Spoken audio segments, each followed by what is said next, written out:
Two nations, two nuclear giants. One question the world fears to answer. If Russia and the United States went to war today, who would win? This isn't science fiction. It's a real-world comparison based on military force, readiness, weapons, and global strategy. From nuclear arsenals, to fighter jets, to the secrets we don't see on the surface, this is the ultimate showdown between the two most dangerous military forces on the planet. Let's break it down piece by piece.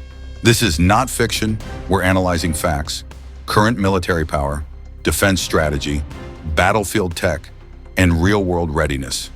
Let's compare everything from nuclear stockpiles to cyber warfare. The countdown starts now. The first battlefield, the ground. Russia's ground forces are vast, over 1 million personnel, including reserves. Thousands of tanks, armored vehicles, artillery systems battle-tested from Chechnya to Ukraine. But the U.S. Army, while smaller in active numbers, excels in deployment speed, global base access, and tech integration. Russia has more tanks. The U.S. has better logistics. On land, it's quantity versus mobility. In modern warfare, air superiority wins wars. The United States leads the world with over 13,000 military aircraft.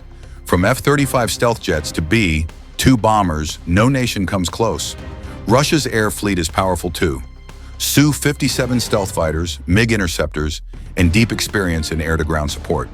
But in a one-on-one showdown, the U.S. owns the skies. The U.S. Navy is the largest and most advanced in history. 11 nuclear-powered aircraft carriers, hundreds of destroyers, cruisers, and submarines. Russia's naval presence is regionally focused in the Arctic, Black Sea, and Pacific.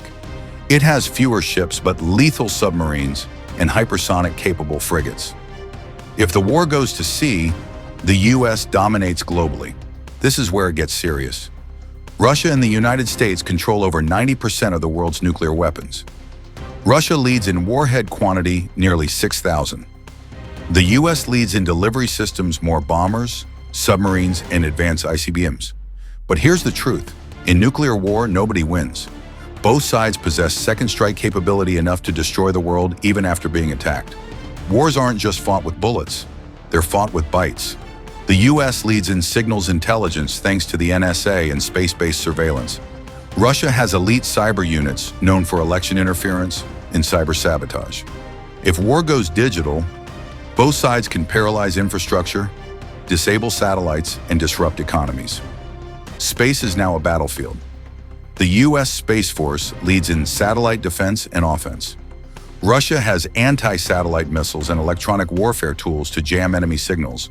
A war in space would blind armies below, disrupting GPS, comms, and missile defense, and both nations know it. Money builds power. The U.S. spends more than $880 billion on defense.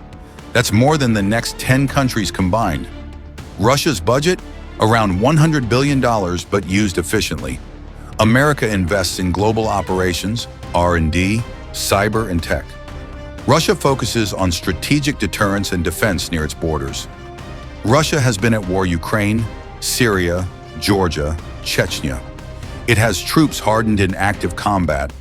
The U.S. military has global deployment experience, Iraq, Afghanistan, counterinsurgency, drone warfare. Both have scars. Both have strengths. War isn't one-on-one. The U.S. has NATO, Australia, Japan, South Korea, Israel. Russia has limited allies like Belarus, Iran, and possibly China in some theaters. If war goes global, America's alliance network is overwhelming. Defending your homeland is different than fighting abroad. Russia has experience in defending its soil, using terrain to its advantage. The U.S. relies on overseas bases to keep the fight off American soil. But morale, readiness, and unity matter. In total war, every citizen becomes part of the battlefield. So, who would win? On paper, the United States has the edge in technology, funding, global reach, and alliances. Russia brings raw power, nuclear leverage, and real battlefield experience. But in truth, a war between these two would cost the world more than either side could afford. It's not about who wins, it's about what's left to lose.